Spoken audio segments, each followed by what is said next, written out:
Hello and welcome back to Vedanta coaching academy. My name is Sapna Chauhan. हम लोग cover कर रहे हैं हमारा एचपीजी के फॉर फाउंडेशन कोर्सेज ऑफ 2026।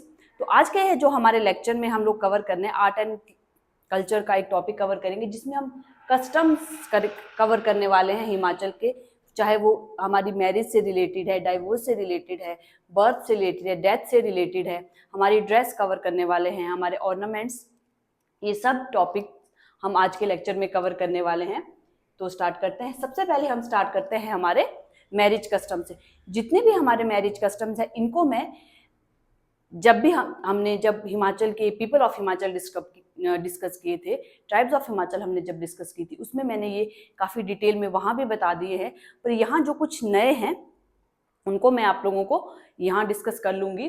तो हम स्टार्ट करते हैं। सबसे पहले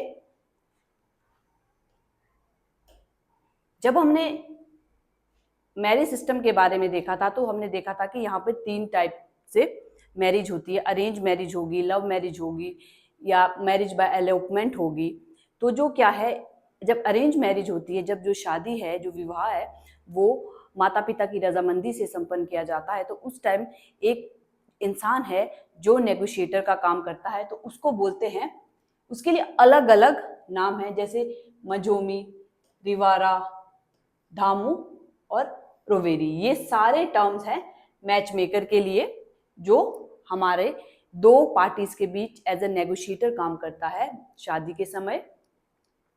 इसके बाद बात करते हैं हम देयर की। ये एक मिनिमम अमाउंट है। ये पुराने जमाने में ये काफ़ी प्रेवलेंट था, अब ये प्रैक्टिस नहीं है हमारी सोसाइटी में। तो जो इसमें क्या होता था, ये मिनिमल अमाउंट होता था जो लड़के का बाप लड़की के बाप को देगा। जबकि अब प्लेन्स में क्या है, इसका उल्टा होता है, या मतलब नॉर्मली उल्टा होता है कि डोरी दी जाती है, दहेज दिया जाता है। लड़की के पेरेंट्स लड़के के पेरेंट्स को कुछ गिफ्ट्स या कुछ जो कैश अमाउंट वो देते हैं। तो उसका उल्टा जो होता था, वो उसको कहते हैं हम दहेज। फिर उसके बाद जो स्टेज होती थी, जो मतलब शादी होती थी, जब जो रिश्ता होता था, वो 2 स्टेजेस में होता था। अपर क्लास में क्या होता था, उसको बरनी कहते थे, और सगाई और सोथा कहते थे lower and middle class family में। जो एंगेजमेंट सेरेमनी होती थी, जो या जब रिश्ता पक्का किया जाता था, तो उस सेरेमनी को अपर क्लास में बरनी कहते थे, लोअर एंड मिडिल क्लास में उसको सगाई और सोटा कहते थे। अब जैसे कि हमने देखा है कि हिमाचल में पॉलीएंड्री की भी कई जगह प्रेवलेंट थी, पॉलीगेमी पॉलीएंड्री प्रेवलेंट है। तो किन्नौर वाले एरिया में क्या है, हमारी पॉलीएंड्री होती है।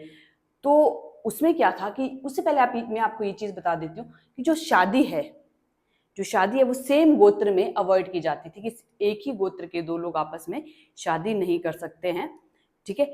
इसके अलावा क्या था, काफ़ी जो हमारी जो भी जो ट्राइब्स हैं, या जो people of are Himachal Pradesh है, वो लोग क्या करते हैं, वो अपने ही क्लास में, अपने ही कास्ट में मैरिज करना प्रेफर करते हैं। बहुत कम लोग हैं जो लोअर क्लास में अगर मैरिज होती है तो कोई उसको इतनी जल्दी मान्यता नहीं मिलती है हमारे समाज में, हमारी सोसाइटी में, तो वो वैध नहीं मानी जाती है। अब हम बात करते हैं, हर जगह कुछ अलग अलग कस्टम्स हैं, वो हम इसमें ही फर्दर आगे डिस्कस करेंगे। जैसे कि मैं बात कर रही थी किन्नौर की, तो किन्नौर में क्या है, किन्नौर में पॉलीएंड्री है। एक स्त्री की 2-3 मतलब जितने भाई होंगे सबकी शादी एक ही स्त्री से की जाती है। तो वहां पर क्या, इन दैट केस क्या होगा, जो बच्चे होंगे, जो सबसे एल्डर भाई के बड़े, जो सबसे बड़े भाई के बच्चे होंगे, उनको ठेक बवाल बोला जाएगा, और जो सबसे छोटे भाई के बच्चे होंगे उनको गोटा बवाल बोला जाएगा। ठीक है। ये कुछ ऐसी टर्म्स है जो आपने ध्यान रखनी है, टेक बवाल एंड गोटा बवाल। और हमने इनहेरिटेंस ऑफ प्रॉपर्टी देखा था, जिसमें हमने देखा था पंगवाद एंड चुंडवाद। ठीक है। पंगवाद एंड चुंडवाद सिस्टम ऑफ इनहेरिटेंस होता है। उसके बाद जो हमारी प्रॉपर्टी है, वो मैक्सिमम केसेस में क्या है, वो इनहेरिट होगी, जो भी हमारे मेल हायर्स हैं, जो बेटे हैं, उनको ही प्रॉपर्टी आगे इनहेरिट होती है। सर्टन हमने कुछ ऐसी देखी थी जहां पर क्या है, विल बना के जो प्रॉपर्टी है वो फीमेल को भी, बेटियों को भी दी जा सकती थी। अब पंगवाद सिस्टम और चुंडवाद सिस्टम में क्या होता था कि भाई मान लो एक इंसान के, पंगवाद में होता था कि एक इंसान के जितने भी बेटे हैं, उनमें वो प्रॉपर्टी का जो डिवीजन है वो इक्वल होगा। चुनवाद में क्या होगा, अगर किसी इंसान की 2 बीवियां हैं तो जो पहला डिवीजन ऑफ प्रॉपर्टी होगा that will be among the wife. ठीक है, जो बीवियों के बीच पहले प्रॉपर्टी का डिवीजन होगा, उसके बाद लेटर ऑन स्टेजेस में वो प्रॉपर्टी क्या है, उसके बेटों को बांटी जाएगी। मान लो एक इंसान की 2 बीवियां हैं तो पहले ही प्रॉपर्टी का डिवीजन ये दो हिस्सों में होगा। उसके बाद सपोज इसके 2 बच्चे हैं, ठीक है, और इसके 3 बच्चे हैं, ठीक है, ये हमारा यहाँ प्रॉपर्टी 50-50% दोनों को गई। अब ये इस 50% का 2 हिस्से होंगे और इस 50% के 3 हिस्से होंगे। तो इस केस में क्या होता था, unequal amount of property distribution होता था। बल्कि जो पंगवाद सिस्टम है उसमें मान लो एक इंसान के 5 बच्चे हैं, ठीक है, तो उसको कितना 20-20% प्रॉपर्टी शेयर आएगा। तो यहाँ पे जो शेयर ऑफ जो प्रॉपर्टी था वो इक्वल अमाउंट की में जो प्रॉपर्टी है वो इक्वल अमाउंट में शेयर होती थी। उसके बाद है जो हमने जो स्टेजेस पढ़ी थी कि सबसे पहले क्या होगा, सबसे पहले एक मजोमी होगा, वो रिश्ता तय करेगा, ठीक है, उसके बाद सगाई होगी, बरनी होगी, सोठा होगा, फिर जो मैरिज है वो सोलेमाई की जाएगी। उसके बाद क्या है कि एक सेरेमनी होगी फ्रेयोनी। फ्रेयोनी क्या होगा, शादी के बाद जब लड़की पहली बार अपने पिता के घर वापस जाएगी, ठीक है, उसको फ्रेयोनी बोलेंगे। ठीक है, जब शादी के बाद फर्स्ट टाइम लड़की अपने पिता के घर वापस जाएगी उसको फ्रेयोनी बोलेंगे। फिर है रीत मैरिज। ठीक है, जो रीत मैरिज है ये क्या है, ये हमारे कई जगह ये प्रैक्टिस की जाती थी। इसमें क्या है, एक प्राइज मनी पे की जाती थी, एक प्राइज पे किया जाता था ब्राइड के लिए, ठीक है, तो उसको हम बोलते थे रीत मनी। की क्या है कि अगर एक ऑलरेडी मैरिड वुमेन है, ठीक है, वो अपने हस्बैंड को छोड़ के दूसरे इंसान के साथ रहना चाहती है, तो जो वो दूसरा इंसान है वो क्या करेगा, एक प्राइज मनी पे करेगा अपनी जो लेडी है उसके हस्बैंड को एक प्राइज मनी पे करेगा। तो उस टाइप की मैरिज को बोलेंगे रीत मनी। अगर एक मैरिड वुमेन अपने हस्बैंड के साथ नहीं रहना चाहती है, उसका कहीं और बाहर अफेयर हो जाता है, वो उसके साथ रहना चाहती है, तो क्या होगा, जो उसके साथ उसका अफेयर हुआ है वो उस औरत के हस्बैंड को एक सर्टेन प्राइज मनी देगा।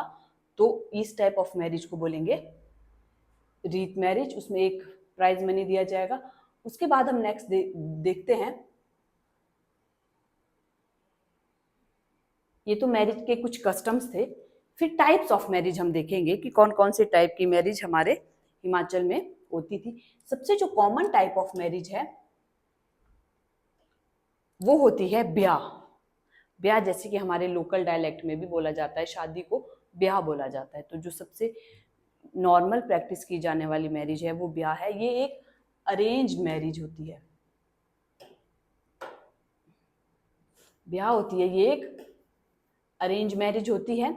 अगेन ये एक ब्राह्मण के द्वारा, ठीक है, मतलब एक ब्राह्मण आएगा, पंडित आएगा, वो प्रॉपर फेरे लेके सारे कस्टम्स वगैरह को फॉलो करके ये परफॉर्म की जाती है। उसके बाद होती है झंझरारा एंड गादर। ठीक है, गादर फॉर्म ऑफ मैरिज जब मैंने ट्राइब्स ऑफ और पीपल्स ऑफ हिमाचल बताया था तो उसमें मैंने बताया था कि जो खश ट्राइब के लोग हैं वहां पर एक गादर फॉर्म ऑफ मैरिज की प्रैक्टिस की जाती है, जिसमें क्या होता है, नॉर्मली शादियों में क्या होता है कि जो लड़का है वो बारात लेके लड़की के घर आता है, पर इस टाइप की मैरिज फॉर्म में क्या होता है, जो लड़की है वो अपने सगे संबंधियों को लेके लड़के के घर जाती है और बाकी की जो मैरिज की जितनी भी सेरेमनीज है वो वहां पे परफॉर्म की जाती है। जो झंझरारा है, झंझरारा अगेन ये भी एक टाइप का मैरिज फॉर्म है, पर इन दोनों मैरिज फॉर्म में क्या डिफरेंस है, इसमें डिफरेंस ये है कि बिना जो सप्तपदी होती है, 7 फेरे बिना सप्तपदी के होता है, बिना सप्तपदी और बिना ब्राह्मण के ये मैरिज फॉर्म्स जो है वो परफॉर्म की जाती है।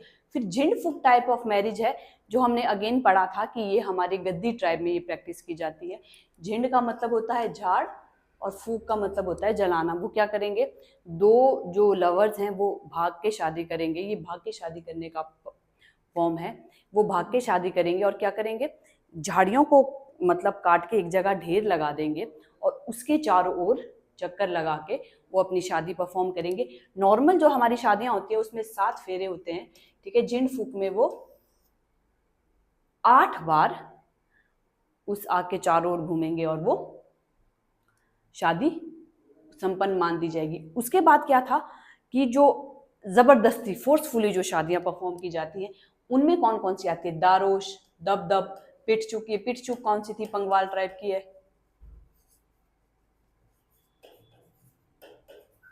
ठीक है। ये मैक्सिमम जो है हमारी ट्राइबल मैरिज का फॉर्म है, ठीक है। अब इसमें क्या होता था, जब कोई लड़की है वो उसको किसी लड़के को कोई लड़की पसंद आ जाती थी तो वो क्या करता था, जबरदस्ती उसको वहां से अपने फ्रेंड्स की हेल्प से उठा के ले जाता था। पर उसमें रूल ये होता था कि सबसे पहले हाथ उसको वही लड़का लगाएगा जिसने जो उस लड़की को एज अ वाइफ अपने साथ ले जाना चाहता है।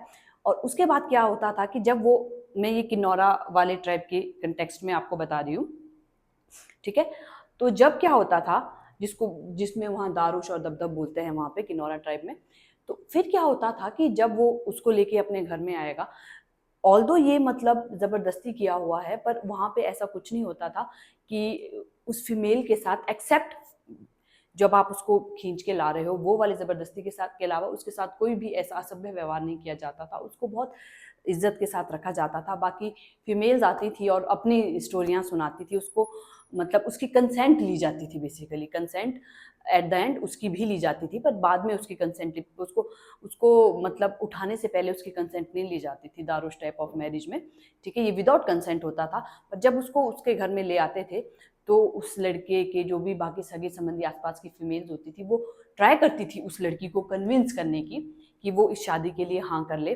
तो फिर उसके बाद क्या होता था कि जो जैसे ही उस लड़के के पिता को इस चीज़ का पता चलता था कि मेरे बेटे ने इस तरह से शादी कर दी है, तो वो क्या करता था, सबसे पहले वो 2 लोगों को, ठीक है, या 2 से ज़्यादा लोगों को मजूमी बना के, और एक इज्जत मनी, एक अमाउंट ऑफ मनी होता था, इज्जत मनी, की हमने आपकी बेटी ली है। बेटियों को क्योंकि हमारी सोसाइटी में बहुत मतलब हाई रिस्पेक्ट और मतलब एक अच्छी इज्जत से देखा जाता है, तो उनको वो माना जाता है कि वो घर की इज्जत होती।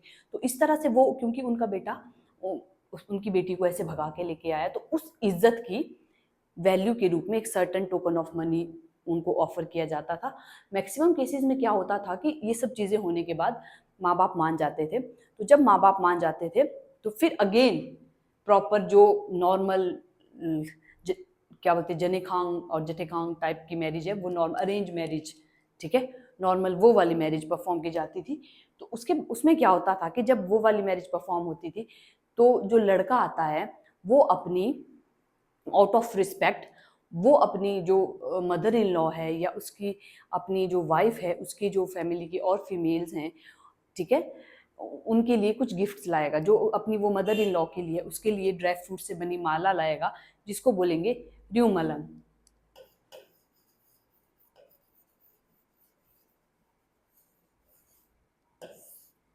ये होगी ड्राई फ्रूट की माला।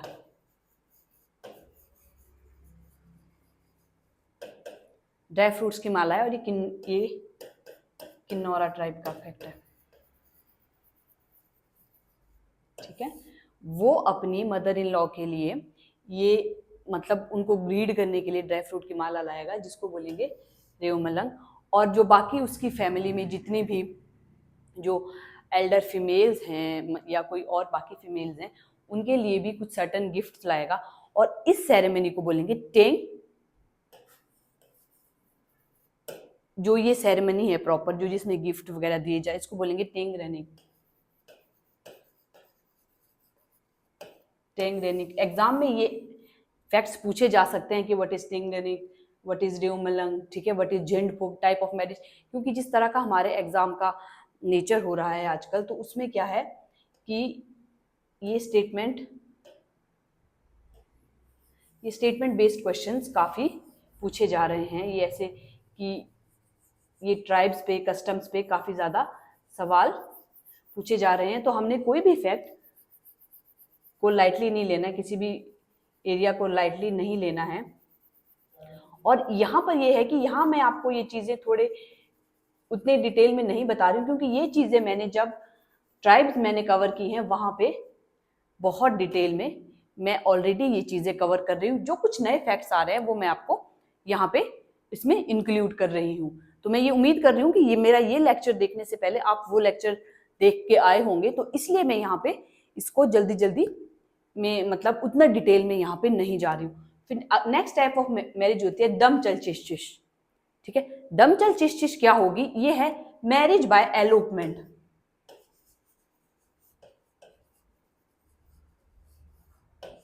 मैरिज बाय एलोपमेंट, अब आप लोग बोलोगे कि ये भी तो मैरिज बाय एलोपमेंट थी, ये भी जो ये है दारोश दबदब और पिच्छुक, ये क्या है, although these are type of marriage by elopement, but इसमें क्या है कि जो फीमेल है उसकी कंसेंट पहले नहीं ली गई, ये फोर्सफुल मैरिज की टाइप है।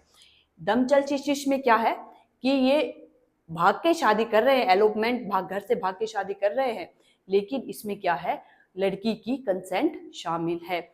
और ये क्या होता था मैक्सिमम, जो जब क्या होता था कि एक जो लड़की है, ठीक है, वो अपने फियांसे के साथ भाग जाएगी, तो उसके बाद फिर वापस वही अगेन, जैसे हमने इसमें पढ़ा था कि ठीक है, उसके बाद एक मजूमी को भेजा जाएगा जो नेगोशिएटर का काम करेगा, और वापस से उनकी शादी घर वाले फिर एट द एंड करा देंगे। और इसमें क्या होता है, एक टर्म होती है मसोरे। ठीक है, दिस इज अमाउंट, मैं इसको, हाँ ये दोबारा से करती हूँ, मसोरे, this is amount paid to the mother of bride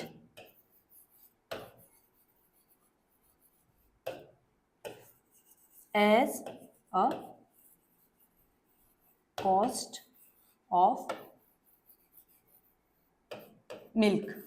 ठीक है, बच्चे ने माँ का दूध पिया हो जाता है, ठीक है, तो मिल्क के मतलब उस दूध का कर्ज के, दूध के प्राइस के रूप में ये सर्टेन अमाउंट ऑफ मनी है वो पे किया जाता है मदर इन लॉ को, उसको बोलेंगे मसूरे।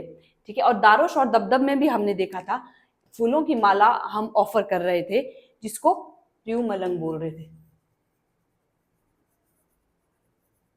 ठीक है, और जो बाकी फीमेल्स को जो गिफ्ट दे रहे थे उस सेरेमनी को हम बोल रहे थे स्टेन रोमिक।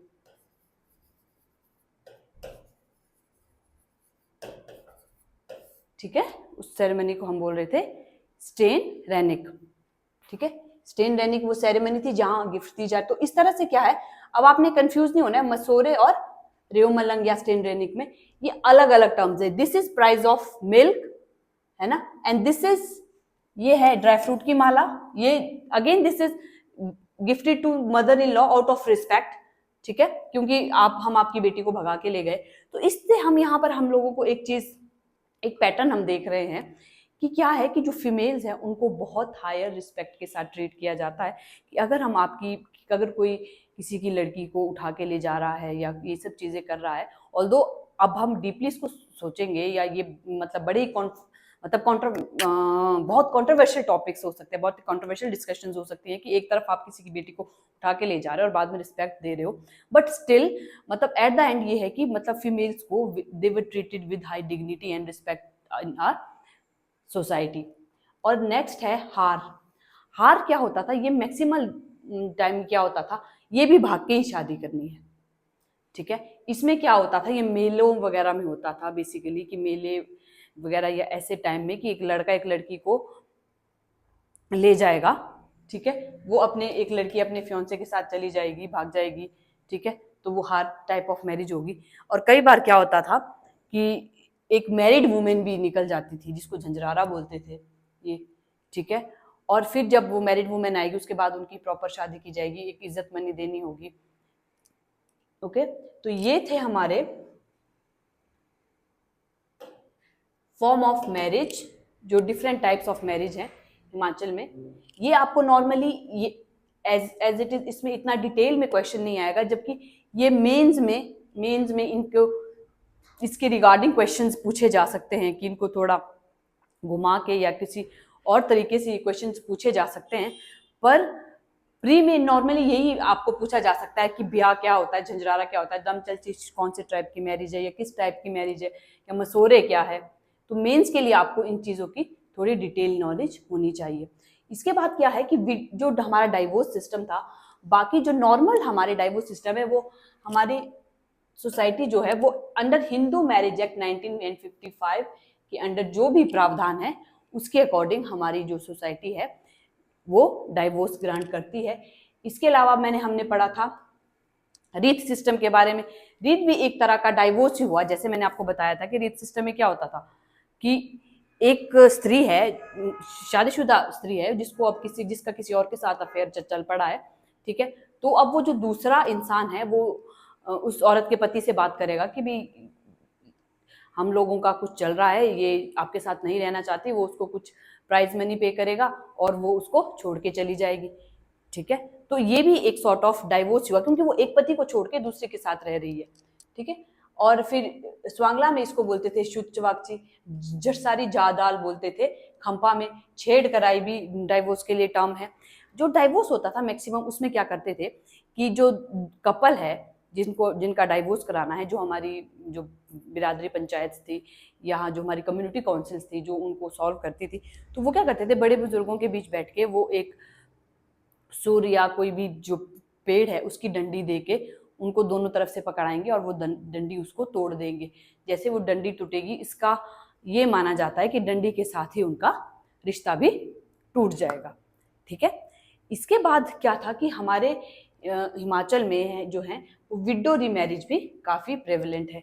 जैसे कि है टोपी लाना हमारी पंगवाल कम्युनिटी में है, करेवा शिमला हिल्स में है, झंझरारा, बालू झंझरारा।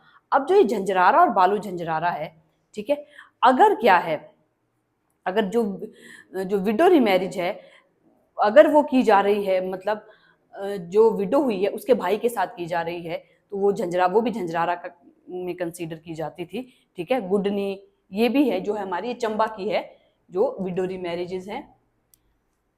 इसके साथ साथ जो है हमारे धेरी भी देखने को मिलती है। धेरी एक प्लेस होता है जो शो करता है कि पुराने समय में हमारी सोसाइटी में जो है सती प्रथा भी प्रेवलेंट थी। ये ढेरी एक मॉन्यूमेंट टाइप होते हैं जो कि किसी भी सती के सम्मान में बनाए जाएंगे, या काफी ऐसे फोक सॉन्ग्स हैं जिसमें ये गाया गया है, किसी भी स्त्री के सती होने की जो कहानी है, व्यथा है, वो सुनाई गई है आपको। मतलब ऐसे काफी गाने मिल जाएंगे जो इस प्रथा को दर्शाते हैं। तो पुराने जमाने में सती प्रथा भी हमारे प्रेवलेंट थी। इसके बाद हम बात करते हैं फ्यूनरल के बारे में। जो फ्यूनरल के जो कस्टम्स हैं वो क्या होते हैं, तो क्या है, सबसे पहले हम देखते हैं अधमार्गी। अधमार्गी क्या होता है, जब किसी इंसान की डेथ होती है, ठीक है, उसके बाद जब उसकी डेड बॉडी को घर से ले जाया जाता है, तो एक मतलब आधा, मार्ग मतलब रास्ता, आप यहीं से वो कर लो ना, तो आधे रास्ते पे जाने के बाद कुछ सर्टन जो है सेरेमनी है वो परफॉर्म की जाती है, तो उसको हम अधमार्गी बोलते हैं। फिर पिंडदान होता है। नॉर्मली हमने देखा है कि जब किसी की डेथ होगी उसके बाद पंडित आएंगे तो वो पिंडदान करेंगे, ठीक है। उसके बाद 10वें दिन जो है कपड़ा धुलाई होगी, क्योंकि माना जाएगा कि उन जो 10 दिन है, जिन 10 दिनों में उस फैमिली, मिनट मैं एक बार चेक कर लेती हूँ मैच चल रहा है कि नहीं। तो उन 10 दिनों में घर में अछूत मानी जाती है, तो 10 दिन के बाद कपड़े की धुलाई होती है। अब जो हम देखते हैं, हमारी जो रेजिडेंट ऑफ हिमाचल है, जो क्या बोलते हैं, बुद्धिज्म को फॉलो करते हैं, फॉर दैट मैटर बुद्धिज्म को फॉलो करते हैं, वो क्या करते हैं, वो 3 टाइप के फ्यूनरल प्रैक्टिसेस को ऑब्जर्व करते हैं, जिसमें है डुबंत, भकंत एंड फुकंत। ये हमने ऑलरेडी हम डिस्कस कर चुके हैं, मैं यहाँ ब्रीफ में बताऊंगी कि डुबंत का मतलब होता है डेड बॉडी को पानी में विसर्जित कर लेना, डुबा देना। भुकंत का मतलब होता है उसको जला देना, बकंत का मतलब होता है उसको ऐसे ओपन में रख लेना, वल्चर्स ताकि उस पर फीड कर सके। और फुकंत का मतलब होता है उसको जला देना। ये लामा आएगा, लामा बताएगा जब भी किसी की डेथ होगी कि डेड बॉडी के साथ क्या करना है। ये हमारे किन्नौर एरिया में ये कस्टम्स फॉलो किए जाते हैं, ठीक है। जबकि अब ये बहुत पुराने समय में होते थे, अब मैक्सिमम फुकंत ये प्रैक्टिस किया जाता है। डुबंत और बुकंत को उतना प्रैक्टिस नहीं किया जाता, पर एंशिएंट टाइम में जो है वो हमारे ये तीनों कस्टम्स फॉलो किए जाते थे। अब उसके बाद क्या है कि किन्नौर में क्या है, जब किसी की डेथ होती है, ठीक है, तो सब लोग वहाँ मतलब उस रात को आके वहीं रुकेंगे, ठीक है, उस रात को आके वहीं रुकेंगी तो उसको क्या बोलेंगे, ड्रम रेटिंग। उस कस्टम को बोलेंगे ड्रम रेटिंग। जब किसी की डेथ होगी तो जो जितने भी नियर एंड डियर वंस है वो रात को आके उसी के घर पे रुकेंगे, उसको ड्रम रेटिंग बोलेंगे। उसके बाद क्या है, जो उसकी बॉडी है उसको एक बड़े लार्ज वेसल में नहलाया जाएगा जिसको बोलेंगे लाम कुन्याल। ठीक है, लाम कुन्याल इज अ लार्ज वेसल जिसमें कि क्या है, उस डेड बॉडी को नहलाया जाएगा। इसके बाद हम बात करते हैं कुछ सर्टन सेरेमनीज ऑब्जर्व की जाती है आफ्टर सर्टन डेज। जैसे तीसरे दिन के बाद चोलाया सेरेमनी ऑब्जर्व की जाती है, 13th डे के बाद डोम कोचांग सेरेमनी ऑब्जर्व की जाती है, और 1 साल के बाद फुलियाज सेरेमनी जो है वो ऑब्जर्व की जाती है। ठीक है, लाहौल वैली में क्या है, जब किसी की डेथ होती है तो लामा आके डेड बॉडी के कान में कुछ बोलता है, उसको फुहान या पोहा बोलते हैं, वो उसके कान में कुछ विस्पर करता है और ये आगे प्रिडिक्ट करता है कि इसका रिबर्थ कहाँ होगा, क्योंकि वो लोग बिलीव करते हैं कि जो भी सोल यहाँ से जाती है वो कहीं ना कहीं दोबारा रिबर्थ होके वापस आती है। तो इस प्रैक्टिस को वो मतलब परफॉर्म करते हैं, ये उनका बिलीफ है। तो सबके अपने अपने बिलीफ्स होते हैं, अपने अपने ट्रस्ट इशू होते हैं, इस पे हमें यहाँ कुछ ज़्यादा हमें डिस्कस नहीं करना है। मैं जस्ट ये टर्म्स आपको एग्जाम पॉइंट ऑफ व्यू से बता रही हूँ।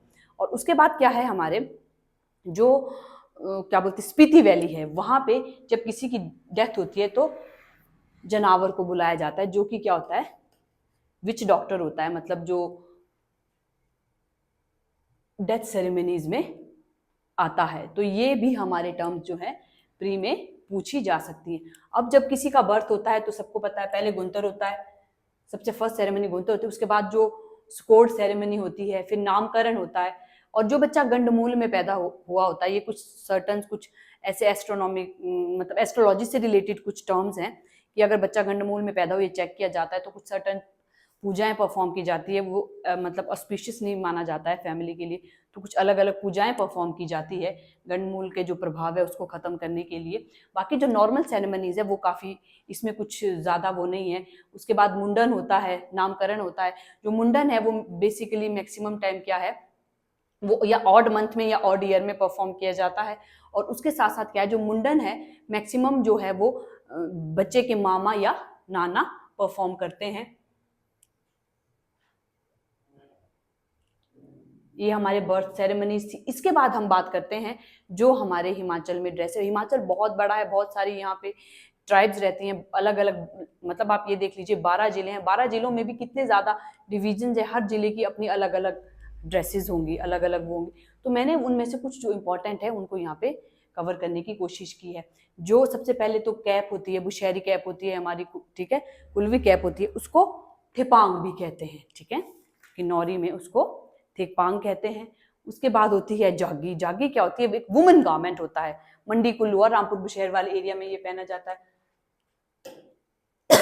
ये आपने याद रखना है कि कौन सा गारमेंट कहाँ पहना जाता है। ये मंडी कुल्लू और रामपुर बुशहर वाले एरिया में ये गारमेंट पहना जाता है। उसके बाद चोली होती है, उसके साथ सुथन होता है, ये भी एक वुमेन गारमेंट है, ठीक है। फिर है ये धाटू है, ऑटो करेक्ट की वजह से ऐसा हो गया, ये धाटू है। सबको पता है कि सर पे एक रुमाल मतलब कपड़े का एक टुकड़ा बांधते हैं, हिमाचल में जो रह रहे हैं एटलीस्ट धाटू सबको पता है, तो धाटू पहना जाता है। Excuse me for a second. उसके बाद है अंगा। अंगा क्या होता है, अंगा एक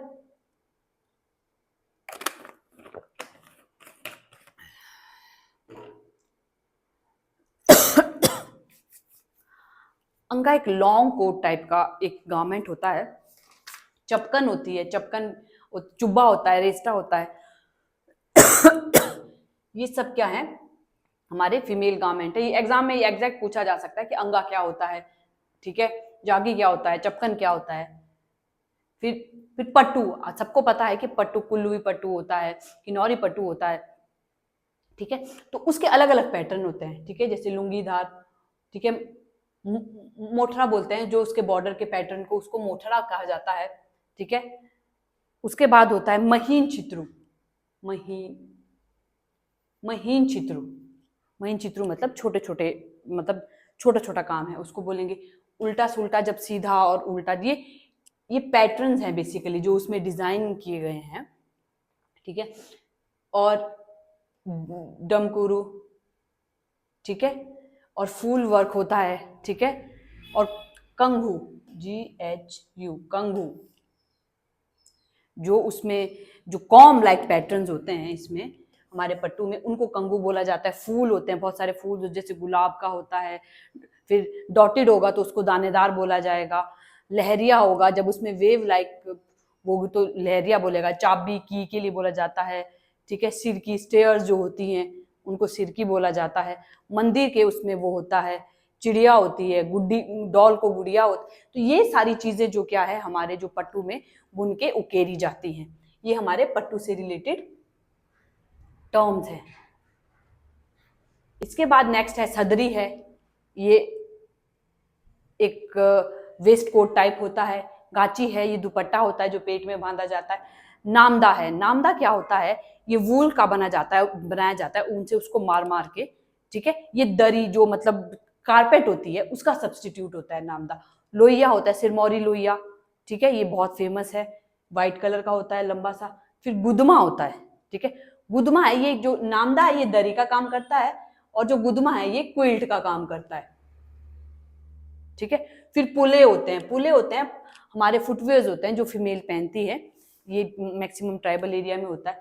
फिर ऑर्नामेंट्स की अगर हम बात की जाए तो चाक होता है, ये हेयर पिन होती है, ठीक है, चीरी होती है, चिप होता है, फेज होते हैं, बालीज, झुमका, बरागा, ये कुछ यहाँ पर हमने ये फोटोज रखे हैं, जैसे चाक है, ये हमारे बरागा है, ये चंद्रहार है, ठीक है।